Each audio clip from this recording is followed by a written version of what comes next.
It's summertime and you have to bring something to the barbecue. What better to do than a simple pasta salad? So I'm going to show you a simple recipe, lots of flavor, and it can stand up to anything served at the barbecue. So I have some pasta that I cooked and I shocked. I'm just going to add some flavors to it. So I have a little bit of mayo. I like what mayo brings to a pasta salad because it gets pretty creamy. I'm going to add this pesto to it for flavor. And I'm going to start by mixing these together just to see how the pasta does with this moisture. All right, pasta looks good. I'm going to add the condiments. So I have some red onion, some squash. The squash is raw, has a nice flavor, good crunch. Really don't need to cook it. I got some bell pepper. I like the 3 colors because you eat with your eyes. Also have some olives because I love olives. And some heirloom tomatoes. Give this a mix. Really looks nice. One of the things you have to think about when you make pasta salad is moisture. When I put this in the refrigerator, it's going to dry out just a bit. So you want this kind of moist before it goes in. So I'm going to hit it with salt and pepper.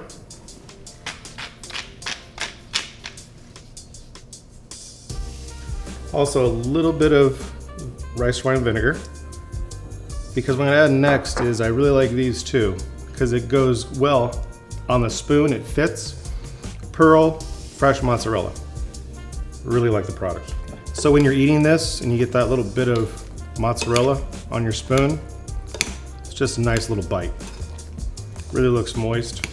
Also, what's going to happen with these vegetables, once they hit that salt and that pesto, the vegetables are going to release their liquid.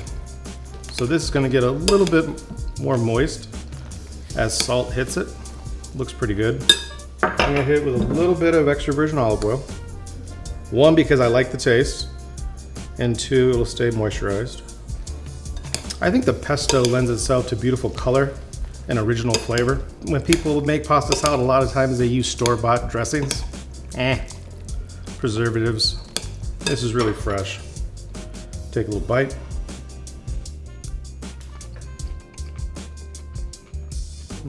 Pretty good. A little more salt. All right, here's a chef tip. When you make your pasta salad, as you're boiling it, usually the package will say 9 to 11 minutes or 7 to 8 minutes, depending on what pasta you use.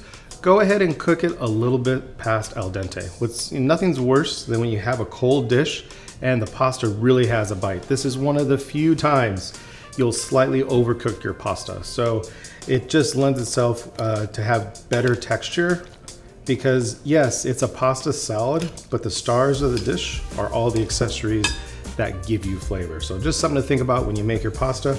And this right here would be really good at any barbecue, full of flavor and matched with any protein that you cook. What I like about this pasta salad is the creaminess of the mayo with that pesto. And if you want to learn how to make that pesto, go ahead and hit that like button and I'll show you how to do it. What's also cool about this pasta is the pearl mozzarella. Bursts of flavor, especially with the tomato and a little hint of acid.